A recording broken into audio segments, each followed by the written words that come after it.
hard Democratic primary for president. It was 16 months long, 22 debates, and we went through every primary and every caucus, and Hillary stayed in, and in the process she got knocked down, but she always got back up and she always kept on fighting, which is why I believe that she should wholeheartedly be the next president of the United States. There is nobody more prepared than Hillary Rodham Clinton.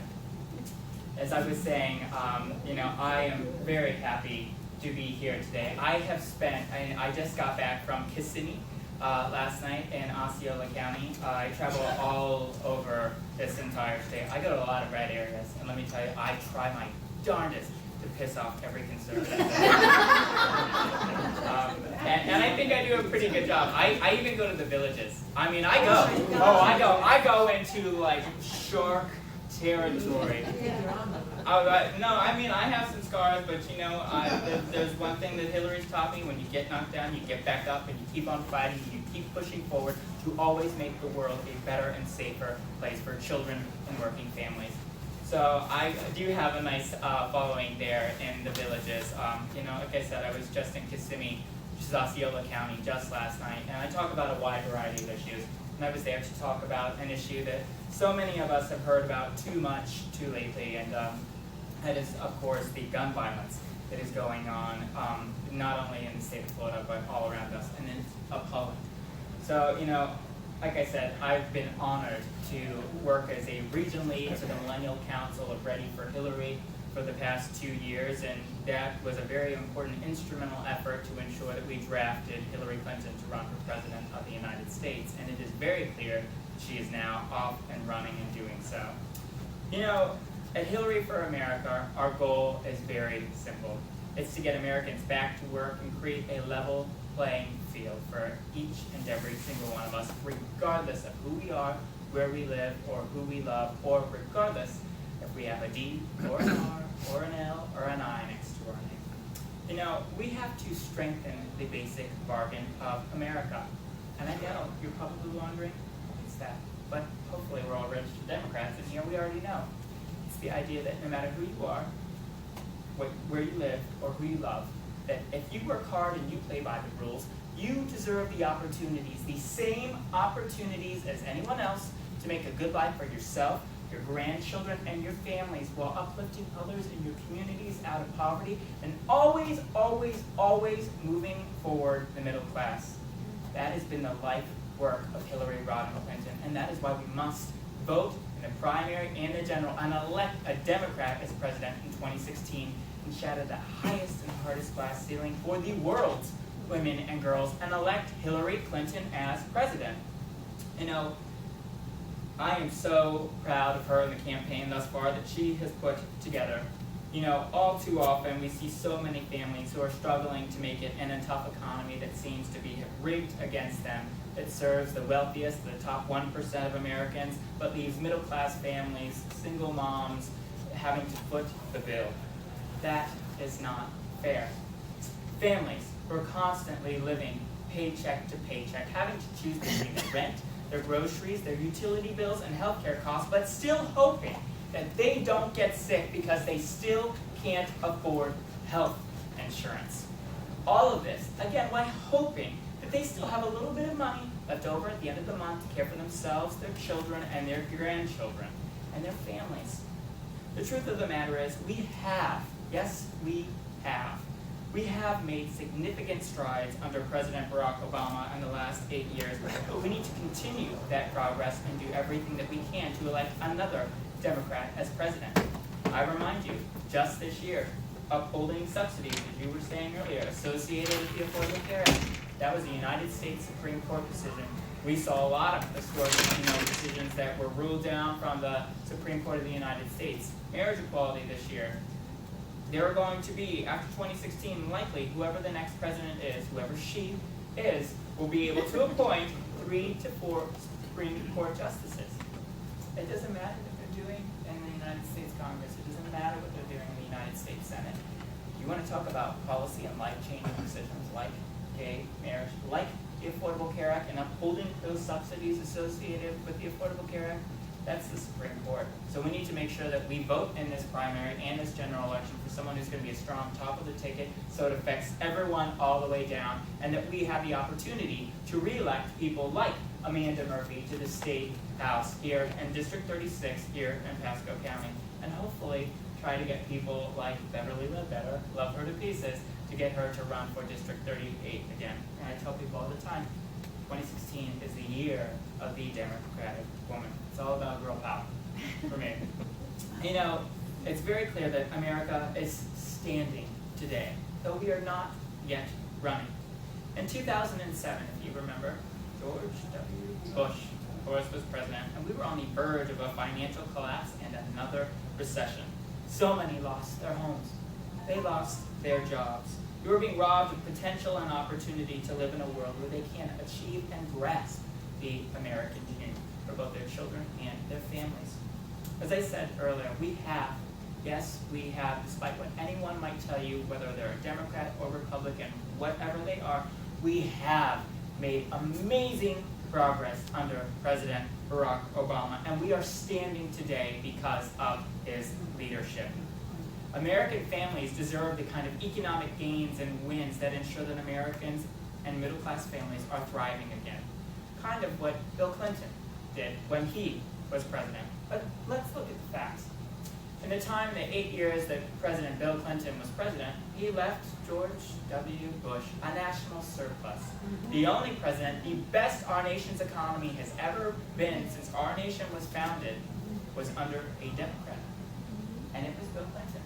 23 million jobs created under that man. Now that is a president. Of course, then, 537 you get it. But who else? George W. Bush. I'm going to say him a lot today because we know that his brother's running for president, and we know about Jeb all too well in this room because this is Florida, and we cannot let that happen again. And it can and it will if we do not turn out and vote, which is why early voting and those mail-in ballots, they are so important, because you can actually go on your Board of Elections and you can go and you can see it will give you a tally. This many Republicans have turned in their ballots, this many Democrats have turned in their ballots, this many MPA. And that's how I knew whether or not Charlie Crist, who lives in Pinellas County when he was running for governor last year, whether or not we were going to actually pull votes from Pinellas County. And of course, good thing that Charlie did. But, that didn't happen around the entire state. Unfortunately, because Democrats didn't turn out last year, we are stuck with backwards thinking and another 4 years of Rick Scott as governor. But there are so many issues at hand that are affecting each and every single one of us in this room. Guns. I'm very passionate about that. That was a very hot topic during the Democratic National Debate just this week on CNN. And I make a promise to myself, I'm not going to, I never do. I usually get a lot of questions back from people that are not supporting Hillary, but I make it a point not to attack other Democrats. I've done it in the past. I did it when I supported Nan Rich over Charlie Crist, and I don't think it helped. So I'm not going to stand here today and attack Martin O'Malley or Bernie Sanders or Jim Webb or Lincoln Chafee. I'm here today to tell you why we should support Hillary Clinton. And these are the policies of which she has lived by and why she's so principled and why she will be the best president. But guns, gun violence, we know this all too well here in the state of Florida. Just this year, The Hill published a story on October 10th. I was reading it. Over 50 school shootings, only this year. We're not even to the end of the year yet. Only 50 school shootings just this year. And whether it be Virginia Tech, Aurora, Columbine, Sandy Hook Elementary, Northern Arizona University, Texas Southern University, or Oregon Community College, gun violence is all around us, and it is killing and it is murdering children and young people like it never has before. And it must stop. It must stop. And I'm proud to say that I am in a political party in a room full of other people as Democrats, that this is something that is on our national platform, and we must urge everyone that we can to implement common sense gun reform and mental health evaluations. We cannot put this on the back burner. It is such a significant issue. As I was saying last night, I was in Osceola County, and I talked about those people in their house of worship in Charleston, South Carolina, who were targeted. They were targeted maybe because they were Baptist, but if you ask me, the young man that had a history of being racist, he targeted those individuals in the house of worship during a Bible study at their Baptist church in an act of domestic terror. That was an act of domestic terror. And he targeted those people and shot those people because they were black. Because they were black. If that doesn't piss you off, to get off of your ass and go and tell everyone that you have to vote, I don't know what else can, because so many around us, we need to start viewing people that we don't even know in the grocery store as if they are family, because that's what we stand for as Democrats, because we seem to be the only ones that care about other people in this country.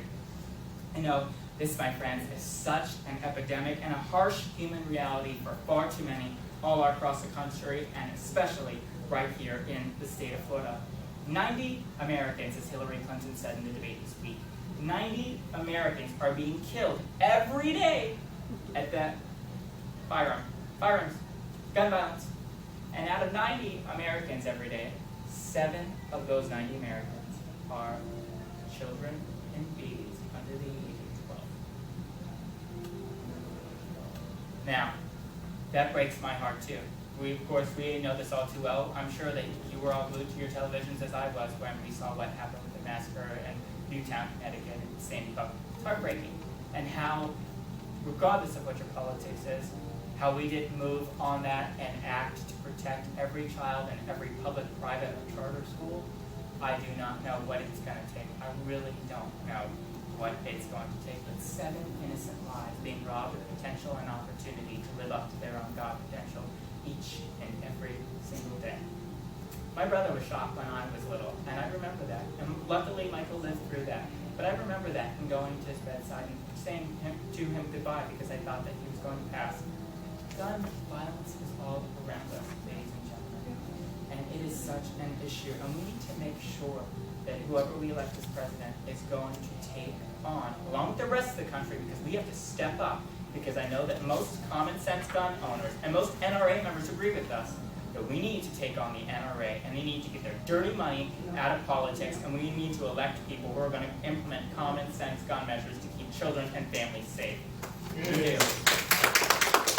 It's not just gun violence. It really is more than that. And this is what I find so disturbing. Domestic violence. We have one of the highest rates of women who are reporting domestic violence here in the state of Florida than any other state in the country. That should concern you. There are over, just last year, this is 2014, 4 million American women in the United States of America. These are the reported cases. These aren't the ones that are scared, that they don't have the safety net, or they don't have a chutzpah or the opportunity to be able to call their local law enforcement and to report their husbands or male counterparts or whoever is hurting them or physically abusing them. But 4 million American women just last year reported that they were being abused at the hands of their own husbands or male counterparts. Out of those 4 million women last year, 3 million had children. And of those 3 million children, 60% of those 3 million children were also beaten or murdered. And out of these 4 million women, this is what I wanted to say intentionally for last, those 4 million women, a super majority of those women also reported rape. Violence, again, is all around us. This is something that's not talked about, but it is a major issue. I have, of course, faced many, trials and tribulations in my own life. My father was very abusive towards my mother growing up, and my mother, very proudly, escaped from that. But it is such an issue, and it's one which we do not talk about. But we have to put this on the forefront of our policies, not just as Democrats, but as God-loving human beings. But it's so true that you have that's going on, and then you have the fact that a lot of the times these women are told, well, why don't you go ahead and get a gun? Conceal and carry. And open carry is getting ready to happen in this state. And I tell you, bad politicians are elected by good people who do not vote, because I guarantee you open carry by next spring will be legalized in this state. We already have conceal and carry. And I've heard so many of my friends, because I go to Tallahassee and I lobby these bills in the State House and the State Senate. I talk to what these Republican legislators who are sponsoring and co-sponsoring and voting in favor of these NRA-backed bills. They say to me all the time, a woman should just get a gun. She can have it in her purse. Well, that's an interesting statistic because just last year, there were over 75% of women who reported having their guns turned on them in an attack by a rapist or someone trying to molest them. But here's an idea, and this is what I hope the NRA will understand, that instead of expecting our daughters to carry guns on them everywhere, how about we teach our sons not to rape? That is such a candid and open conversation that we need to have, and that direction of wind will change. This conversation will change if we elect a woman as president, not just any woman, but Hillary Clinton. This is in her soul. She's lived this. She can do this. You know, social security is a very big issue, I'm sure, for so many in this room and so many all across our state and all over the country. We need to elect a president, of course, who is going to expand social security for hardworking seniors who have paid into it and that they deserve the investment in which they put. Social security for far too many seniors is a very harsh financial restraint that affects so many across the state of Florida on not just a monthly basis, not a yearly basis, not a weekly basis, but is a daily basis and struggle for far too many. You know, as I've traveled the state of Florida, I've run across so many seniors whose husbands or wives have passed away, and they are all alone. Oftentimes, many of these individuals are women who are living on Social Security. Their husbands have unfortunately passed away. And at a time when so many of these women have either not worked in the past or have worked part-time or a much shorter period of time, because for so many women at one point in our nation's history, males used to be breadwinners, that their Social Security in comparison to what their husbands live in is niente, nothing in comparison. We need to think about how things affect women, because when things typically affect women, they affect the rest of our family, and the burden falls back down onto children. You know, I hear and I see far too many senior women who are struggling every month, having to choose between whether or not they can afford their prescription medications, their rent, or their groceries. Skipping pills, taking them, once or twice a week because they can't afford this medication. Far too many seniors suffer because of cuts to Social Security by who else? No, it's not Democrats. If it were, they wouldn't be in office very long by us. But by who else? The Republicans, who are forcing seniors. They are forcing seniors to have to choose between their health and whether or not they're going to eat or have a roof over their heads. And that is shameful. That is shameful. And then we have the opportunity of health care and Medicaid expansion, which I know that is such a reality for far too many of us in this state, because Governor Scott, a lack of Medicaid expansion in this state. Big surprise. What's next to his name? Giant red R. Shameful. Shameful. Healthcare should not ever be a partisan issue, because Democrat or Republican, we all get sick. It is shameful. It is. It is shameful. Which a lot of people often say to me, especially regarding this primary, Hillary's changed some of her positions. She's not a real progressive. Hillary, to me, is a progressive. I'm a millennial. I'm 24. I'm gay. And I cannot wait to vote for this woman. And virtually every young person I run across says the same exact thing. We wanted to shatter a glass ceiling in 2008 by electing the first black president. And we're going to do it again by electing the first woman president, because it's about damn time. Especially when in 2015, a woman only gets 77 cents for every dollar that a man makes. And black women get even paid far less than white women in America. That's true. It's such an issue. But healthcare, it is a very big issue. We've taken a lot of strides over the last couple of years. And, I have to say, how about a round of applause for the Affordable Care Act? I'm a fan of the Affordable Care Act. Is it perfect? No. But what piece of legislation is? It is a step in the right direction. And I remind you, talking about who's progressive, who isn't. Well, when I was 3 years old, in 1993, does anyone in this room remember Hillary Care? Oh, yes. Yeah? Now, I was 3. Think about where you were in your living rooms watching all this unfold in the entire country. I was 3 years old when that happened. You remember. But I don't remember. No, this is Google. This is Google and Wikipedia right here. No, but of course, having supported, but having supported Hillary in 2008, that is a merit. on her record. They called her a socialist then, like people were calling Bernie Sanders a democratic socialist. That was socializing healthcare.